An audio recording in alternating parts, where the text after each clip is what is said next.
સૂત્ર અર્થના રહસ્યો. પ્રણામ. મુપત્તિના 50 બોલ. ઘણા લાંબા સમયથી આપણે એક ઉત્તમ વિષયના સ્વાધ્યાયની અંદરમાં રત છીએ. મુપત્તિનું પડીલેહણ કદાચ કેટલીક સેકન્ડ્સમાં આપણું થઈ જતું હોય છે. આપણામાંના ઘણા લોકો મુપત્તિના બોલ પણ બોલીને મુપત્તિનું પડીલેહણ કરતા હશે. પણ કદાચ આ ઊંડાણ અને એના કરતાં પણ વધારે મહત્ત્વનું કે એ જે ક્રમબદ્ધ માર્ગ આપ્યો છે એની વિચારણા કરવા માટેનો સમય પણ કદાચ આપણે ક્યારેય કાઢતા નથી. આપણી દૃષ્ટિએ મુપત્તિના 50 બોલ એક એવી વિધિ છે કે જે લક્ઝરી ટાઈપની છે. તમને ફાવે તો ઠીક છે, ન ફાવે તો એ મુપત્તિનું પડીલેહણ તો થઈ જ જાય છે અને કોઈ ઓબ્જેક્શન લે એમ નથી. કોઈ આપણને કમ્પલ્શન રાખે એવું નથી કે ભાઈ આ તો કરવું પડશે કે આ તો શીખવું પડશે. એટલે આપણે ક્યારેક શીખવા માટેનો પણ પ્રયત્ન આપણામાંના બહુ ઓછા લોકોનો હોય છે. અને આપણી માટે એ મુપત્તિના પડીલેહણને કનેક્ટેડ જ વસ્તુ છે. એટલે આપણને એમ લાગે કે એની વગર તરીએ તો શું વાંધો છે. પણ મૂળભૂત રીતે મુપત્તિના પડીલેહણના બોલ જે છે એ આખો ને આખો મોક્ષ માર્ગ આપણી સામે છતો કરે છે. જેના કારણે આપણે બહુ વિસ્તારપૂર્વક એના એક એક બોલને આપણે બારીકાઈથી સૂક્ષ્મતાથી એના વિશે કંઈક સંવેદના ઊભી કરવાનો પ્રયત્ન કરીએ છીએ. ગયા વખત સુધી આપણે હાસ્યના વિષયને આપણે ચર્ચ્યો. એના પછી આવશે રતિ અરતિ. નાનપણથી સમજણા થયા ત્યારથી આપણામાંના તો મેક્સિમમ લોકો એવા હશે કે જેને નાનપણમાં બીજા સૂત્રો ઓછા શીખ્યા હશે, પણ નવકાર પછીથી કલ્યાણ કંદમ છે કે 7 લાખ છે, આવા બધા સૂત્રો આપણે વહેલા શીખી લીધા હશે. કારણ કે બાળભોગ્ય સૂત્રો છે. એટલે નાનપણથી આપણે લોકો રતિ અરતિ શબ્દ બોલતા આવ્યા છીએ. અને બહુ પ્રામાણિકપણે હૃદય પર હાથ રાખીને વિચારવા અગર બેસીએ તો આપણને જવાબ મળશે કે આપણે આખા જીવનકાળ દરમિયાનમાં આ રતિ અને અરતિ આ બે વિષય ઉપર આપણું લગભગ ક્યારે ધ્યાન જ નથી કર્યું. કેવું છે? ક્રોધ, માન, માયા, લોભ, આ 4 શબ્દો એ એટલા બધા હાઇલાઇટેડ હોય છે કે આપણે જ્યારે આપણા પ્રોબ્લેમ્સ જોવા બેસીએ ને, આપણા દોષો જોવા બેસીએ અથવા મિચ્છામી દુક્કડમ આપવા બેસીએ અથવા બહુ પ્રામાણિક રીતે પણ આપણે આપણું અવલોકન કરવા બેસીએ તો આપણે બહુ ઓછી રેન્જની અંદરમાં આપણને કેટેગરાઇઝ કરતા હોઈએ છીએ. આપણામાં ક્રોધ કેટલો છે એવું આપણને ખબર છે. આપણામાં અહંકાર કેટલો છે એનું આપણું ચિંતન છે. આપણે લોભી છીએ એવું પણ આપણે ઘણીવાર ગિલ્ટ અનુભવીએ છીએ. આપણે કેટલીક વસ્તુઓમાં દંભ કરીએ છીએ એનો ખટકો આપણા હૃદયમાં છે. પણ આ 4 સિવાયના કેટલા દોષો એવા છે કે જેની માટે આપણને પશ્ચાતાપ પણ છે. પ્રાણાતિપાત, મૃષાવાદ, એનાથી આગળ વધતા વધતા બહુ ઓછા આવશે. અને રતિ અરતિનો તો લગભગ નંબર જ નહીં આવે. સામાન્યથી આપણને બધાને ખબર છે કે રતિ એટલે ખુશ થવું, અરતિ એટલે દુઃખી થવું.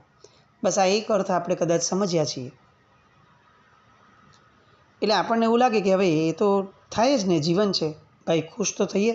સાવ કંઈ આમ આખો દાડો ઉદાસ થઈને બેઠા રહેવું અથવા ગંભીર થઈને બેઠા રહેવું એ તો કેવી રીતે શક્ય બને? સમાજની વચ્ચે જીવીએ છીએ, લોકોની વચ્ચે રહીએ છીએ. ખુશ થવું, દુઃખી થવું એ તો થવાનું છે.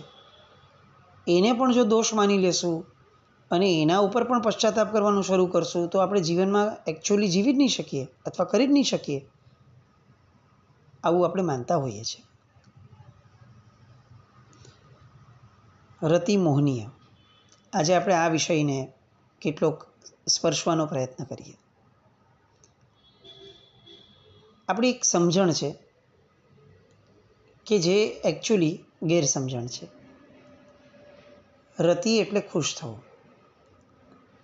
આ આપણી એવી સમજણ છે જે એકચ્યુઅલી ગેરસમજણ છે.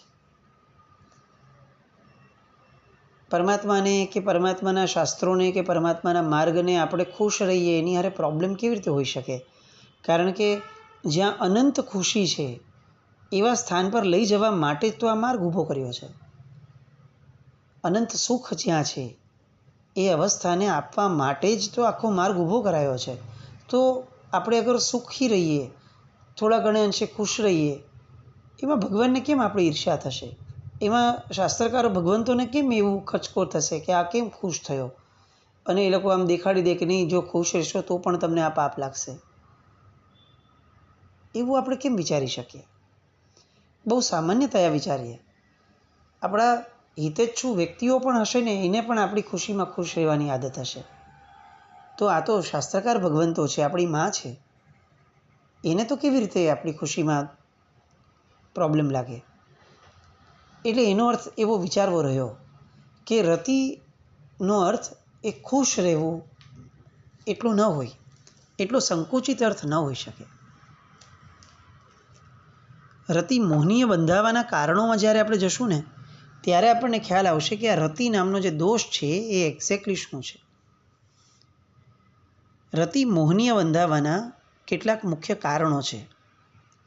એમાંનું સૌથી પહેલું કારણ છે કે આપણને પૂર્વભવના પુણ્યના આધારે જે પણ સામગ્રીઓ મળી છે, જે પણ વિષયો મળ્યા છે, જે પણ સગવડો મળી છે, જે અનુકૂળતાઓ મળી છે, એ બધાને હું બહુ જ લાંબા સમય સુધી ભોગવીશ. મારે બીજા 50 વર્ષ 100 વર્ષ સુધી આવું જ જીવન જીવવું છે. મને જીવનમાં આ સગવડ સિવાયનું જીવન ન આવવું જોઈએ. આટલી સગવડ તો ભગવાન મને જોઈએ જ, અને આટલી સગવડ તો નોર્મલી હોવી જ જોઈએ જીવનની અંદરમાં. આ જે આખો આગ્રહ છે સગવડનો, એ રતિ મોહનીય છે. એનો ક્રમ છે. મારી ખુશી એ આવા પુણ્યના આધારે મળેલા સાધનોના કારણે છે. આવી વિચારધારા એ રતિ મોહનીયનું કારણ છે. કેમ આવું? પ્રેક્ટિકલી તો સાચું જ છે ને, ખોટું શું છે? અગર હું ગરમીમાંથી આવું છું ને મારા ઘરમાં એસી હોય એવું હું વિચારું છું, તો ખોટું શું છે ભાઈ? એસીથી એકચ્યુઅલી મને ટાઢક પડે છે, મારું શરીર થોડું સારું ફીલ કરે છે, તો વોટ્સ રોંગ? એમાં ખોટું શું છે? ખોટું એ છે કે એસીના કારણે જે કેટલાક ક્ષણ માટે મારા શરીરને ટાઢક પડે છે, એને સુખ માની લઉં છું, એ ખોટું છે. કારણ કે એના કારણે તકલીફ એ થાય છે કે જેવો મને ગરમીનો ભાવ થાય છે અથવા પરસેવો થાય છે, એવું એ મને દુઃખ પણ લાગે છે. હું જ્યાં જ્યાં સુખની કલ્પના ઊભી કરું છું, ત્યાં ત્યાં હું એની રિવર્સ પરિસ્થિતિમાં સહેજે દુઃખ અનુભવવા લાગું છું. એટલે કેટલીક ક્ષણ માટેનું સુખ એ જે મેં કલ્પના કરી, એના કારણે કેટલી બધી ક્ષણો માટેની વિપરીત પરિસ્થિતિ એ મને દુઃખ લાગે છે. આપણે આ જ એક્ઝામ્પલથી આ સમજી શકીએ છીએ કે એસીમાં આવીને અથવા પંખાની નીચે બેસીને જે તરતથી એમ થાય કે હાશ, એ જે ફીલ છે એનું આયુષ્ય બહુ નાનું છે. કારણ કે એકવાર એસીની નીચે આવ્યા, એસી આગળ આવ્યા અને ઠંડક વળી ગઈ ને પછી કોન્સ્ટન્ટ જે એસી ચાલુ રહે છે એનો હાશકારો નથી હોતો. હાશકારો ખાલી સ્ટાર્ટિંગનો જ હોય છે. પણ આ સ્ટાર્ટિંગના હાશકારાને સુખ માનવાના કારણે સ્થિતિ એવી થાય કે આપણે કોન્સ્ટન્ટ જ્યારે જ્યારે પરસેવો પડે, તડકો લાગે, ગરમી થાય, ત્યારે કોન્સ્ટન્ટ આપણે એને દુઃખ સમજી અને એના કારણે દુઃખી થતા જઈએ છીએ. જે મળે એને કહેતા હોઈએ છીએ કે યાર બહુ ગરમી છે, યાર કેટલો તડકો છે, કેટલો પરસેવો થાય છે. પરસેવાનું દુઃખ એ દુઃખ ન હોત જો આપણે એ ઠંડકના સુખને સુખ ન માન્યું હોત. રતિ અને અરતિ બંને ભેગા ચાલે છે, અને એમાં મેજર પ્રોબ્લેમ જે છે ને એ રતિનો છે.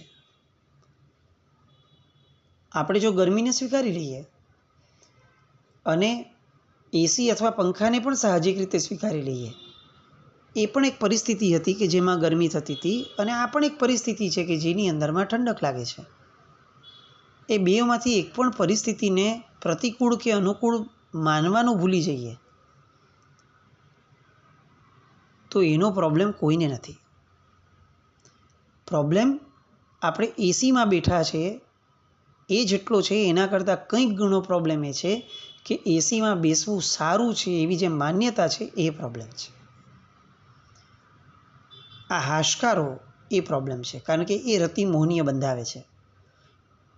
અને આપણે આટલી સમજણ નથી કેળવી શકતા કે જ્યાં જ્યાં હું રતિ મોહનીય બાંધું છું ત્યાં ત્યાં જ્યારે એનો ઉદય થશે એ કર્મનો ત્યારે અરતિ થશે. એટલે જેટલી વાર હું એર કન્ડિશનને અથવા પંખાને મારા સુખનું કારણ માનું છું અને ગરમીને મારા દુઃખનું કારણ માનું છું, એટલી વાર એવા કર્મનો બંધ કરું છું કે જેના કારણે મને આ સુખ, જેને મેં સુખ માન્યું, એનો અંતરાય પડે, એટલે કે ટાઢકનો અંતરાય પડે. રતિમોહનીય બહુ સમજવા જેવી વસ્તુઓ છે. આપણે એને બહુ સાહજિક રીતે લેતા હોઈએ છીએ કે આવું તો હોય જ નહીં, પણ ભાઈ આવું ન હોવું જોઈએ એ પણ એક હકીકત છે. પુણ્યથી મળેલી અનુકૂળતાઓને ક્યારે પણ એ લાંબી ટકવી જોઈએ એવી ઈચ્છા સાથે ન ભોગવવી જોઈએ, કારણ કે પુણ્ય આપણા હાથમાં નથી. પુણ્ય છે ત્યાં સુધી તો આપણે નહીં ઈચ્છીએ તો પણ અનુકૂળતા આવીને મળી જવાની છે, તો ઈચ્છવું શું કામ છે? ઈચ્છવામાં પ્રોબ્લેમ એ થાય છે કે આપણે આપણા પોતાના જ સુખની આવરદા, એની લાઈફ સ્પેન આપણે ઓછો કરીએ છીએ. બહુ સિમ્પલ કહું કે સાહજિક રીતે આપણે જમવા બેઠા છીએ અને જો બધું જ પીરસાઈ જવાનું હોય તો પછી પીરસવાવાળાને આપણે કેમ ટોકીએ વારંવાર કે આ પણ આપ, કેમ નથી આપતો, જલ્દી આપ, જો આપે જ રાખવું પડશે, આ બીજી વાર લાવો, ત્રીજી વાર લાવો. અરે ભાઈ, અનલિમિટેડ થાળી છે, તમને મળવાનું જ છે, એની મેળે પીરસવા આવવાનો જ છે. તમે વારે ઘડીએ એને ટોકશો તો એનો તમારા પ્રત્યેનો સદભાવ ઘટી જશે, તો એ આવતો હશે તો પણ નહીં આવે. આ જેમ પ્રેક્ટિકલી આપણે સમજી શકીએ છીએ, એક્ઝેક્ટ એવી રીતે આપણે કર્મસત્તા સાથે કે પછી કુદરત સાથે જીવતા પણ શીખીએ. મારું પુણ્ય હશે તો એ મને આપી જ દેવાનું છે, મારે કેમ માંગણિયા બનીને માંગવું છે? હું માંગતો રહીશ તો ક્યાંક એને મારા પ્રત્યે અરુચિ થશે, અને એ અરુચિના કારણે એ આપતો હશે ભવિષ્યમાં તો પણ નહીં આપે. આટલું સિમ્પલ લોજિક છે. પરિસ્થિતિઓનો સ્વીકાર થઈ જાય ને તો પરિસ્થિતિઓમાં પાપ નથી એટલું, જેટલું પાપ આપણા માનસિકતામાં છે. રતિમોહનીયનો પહેલો પ્રકાર છે. પુણ્યથી મળેલી અનુકૂળતાઓને ભોગવવા માટેનો સમય ઈચ્છવો અથવા નક્કી કરવો અથવા માંગવો. રતિમોહનીયનો બીજો પ્રકાર, જે ક્રિયા કરતાં આપણને મજા આવતી હોય એ મજાને હું વારંવાર ભોગવું એવી ઈચ્છા થવી. ફોર એક્ઝામ્પલ, રસગુલ્લા ખાવા મળ્યા, મજા આવી ગઈ, અને આપણે એ સમયે આમ સાહજિક રીતે બોલતા રહીએ કે આમ આવી રીતે રસગુલ્લા મળતા જાય ને વારંવાર, સાલું મજા આવી જાય, જલસો પડી ગયો છે. ભાઈ, તને આજે જલસો પડ્યો છે તો પડવા દે.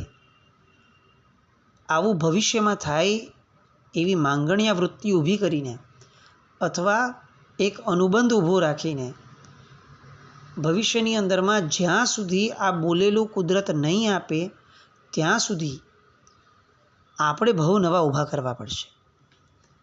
આપણું પુણ્ય જ્યાં સુધી ફરીનું નહીં આવે ત્યાં સુધી આ રસગુલ્લા સાથેનું કનેક્શન આપણું ઊભું રહેશે, અને એટલી આપણી અનુબંધની ધારા એની હારે ગાઢ થશે, જેને છોડવા માટે ભવાંતરમાં આપણે આ આસક્તિ સાથે જન્મવું પડશે.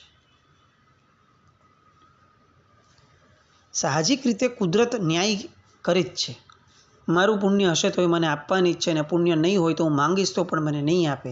આ જો એકદમ સ્પષ્ટ શ્રદ્ધા આપણને હોય તો પછી ભવિષ્યમાં વારંવાર મને આ સુખ ભોગવવા મળે એવી ઈચ્છા કેમ કરવી છે? હું ઈચ્છા નહીં કરું તો પણ આ સુખ મને મળશે જો મારા હકનું છે તો. આવડી સિમ્પલ કોમન શ્રદ્ધા, કોમન સેન્સ જેવી શ્રદ્ધા આપણે કેમ ઊભી ન કરી શકીએ?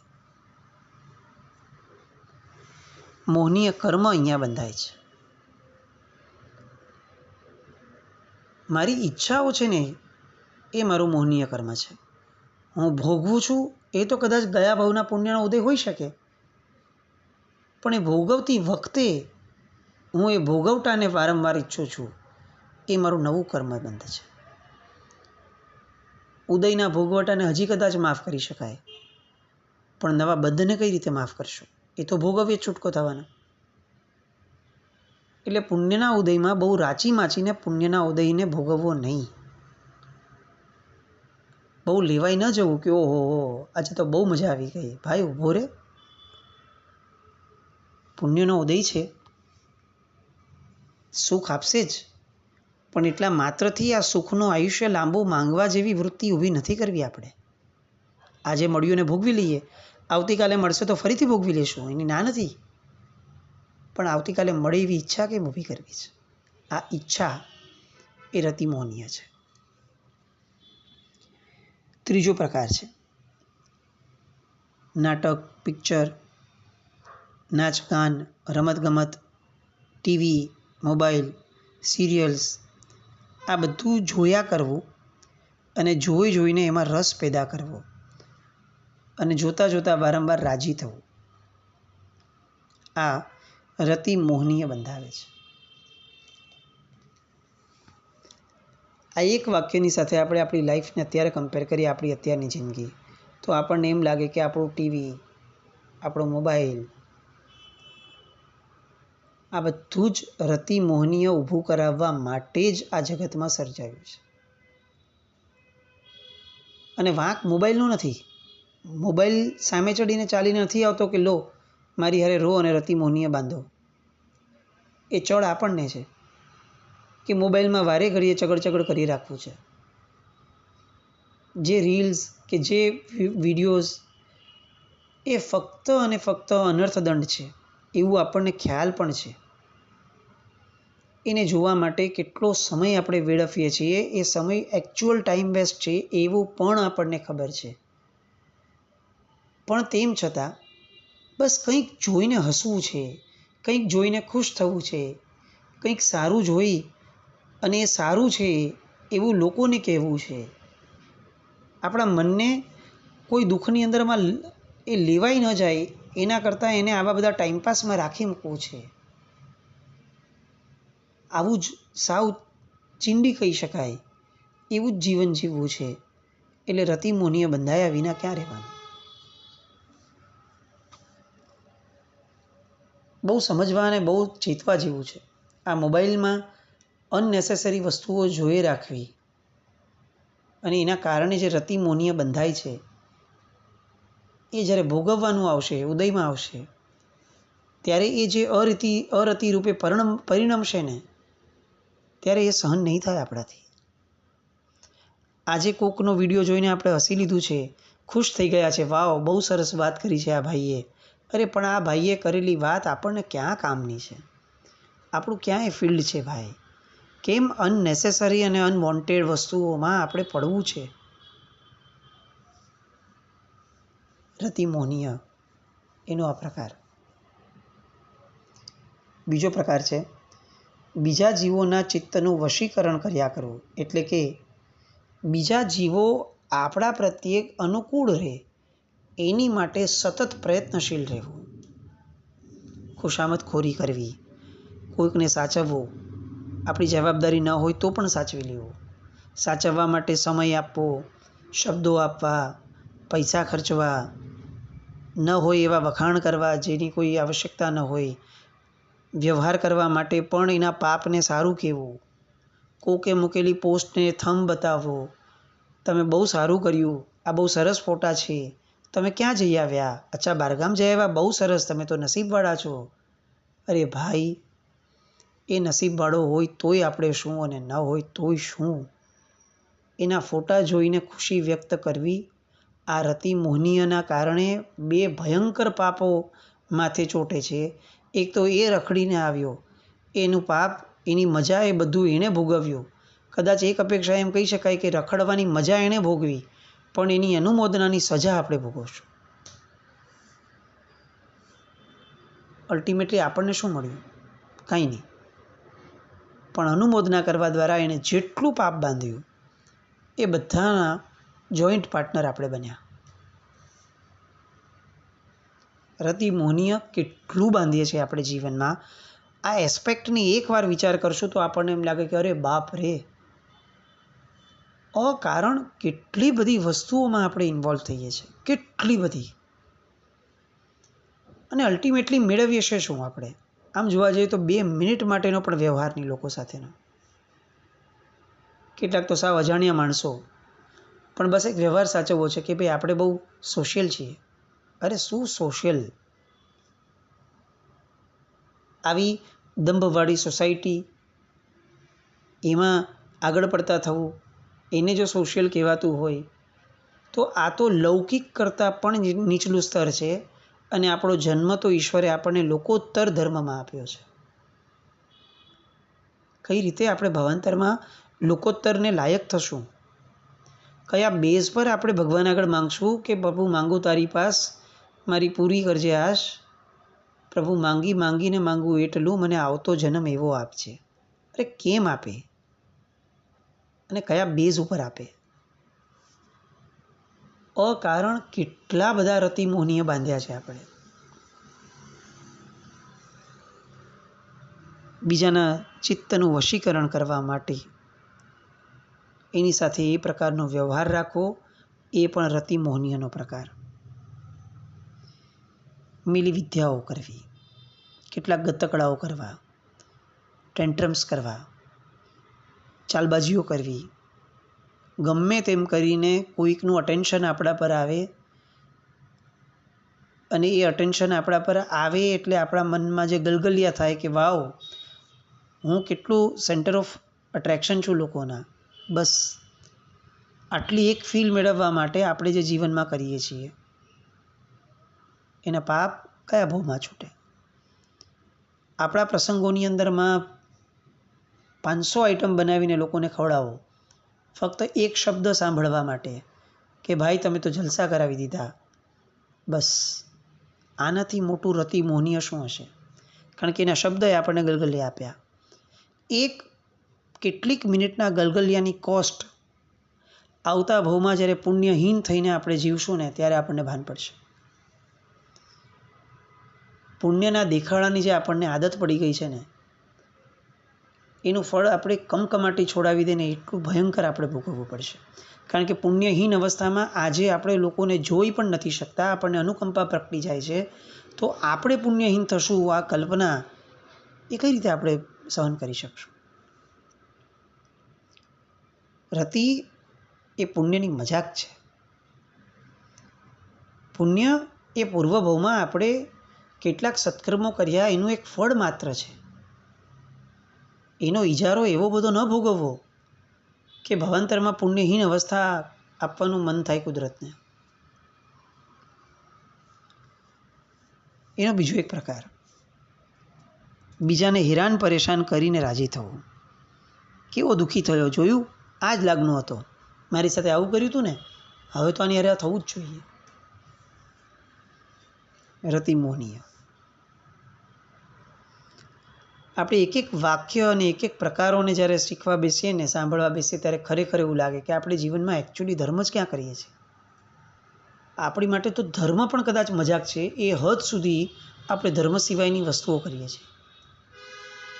કેટલી ક્ષુલ્લક વસ્તુઓ માટે કેટલા મોટા પાપ બાંધીએ છીએ. અને એટલે જ અજ્ઞાનને સૌથી મોટું પાપ કીધું છે. કારણ કે અજ્ઞાનવશ આપણે એવા બધા પાપો કરીએ છીએ કે જો થોડા ઘણા પણ સમજણા થઈ જઈએ તો એ પાપ છોડતા પણ આપણને વાંધો ના આવે, બહુ સહજપણે છૂટી જાય એવા પાપો છે આ તો. રતિમોહનીય એની હજી બીજી કેટલીક વાતો અને એક્ઝેક્ટ રિવર્સ અરતિમોહનીય એની વાતો માટે ફરી એકવાર પાછા મળશું. જીનાજ્ઞા વિરુદ્ધ કંઈ પણ બોલાય તો મેં છામી દુકડમ. જૈનમ.